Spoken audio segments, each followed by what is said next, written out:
یہودی جو تھے نا وہ سحری نہیں کرتے تھے، سحری کا نام و نشان نہیں تھا، روزہ رکھتے سحری نہیں کرتے۔ تو نبی پاک صلی اللہ تعالی علیہ وسلم نے فرمایا ہمارے اور یہودیوں کے درمیان فرق ہی سحری کا ہے، اور نبی پاک صلی اللہ تعالی علیہ وآلہ وسلم نے فرمایا سحری کھایا کرو، سحری کھانے میں برکت ہے۔ اور اگلی بات سن لی آپ نے تو خوش ہو جانا ہے، سحری کو معمولی نہ سمجھے، سحری کرنا عبادت ہے۔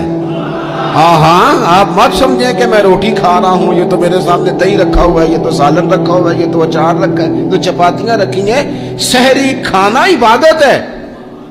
آپ صبح اٹھے، آپ کی تو روٹین ہی اور تھی، تو 7 بجے کھاتے تھے، 9 بجے کھاتے تھے۔ یہ جو آپ صبح کھا رہے ہیں اٹھ کے سحری میں، اپنی مرضی سے تھوڑی کھا رہے ہیں، یہ تو کسی کے کہنے سے کھا رہے ہیں، یہ تو کسی کے بٹھائے بیٹھے ہیں۔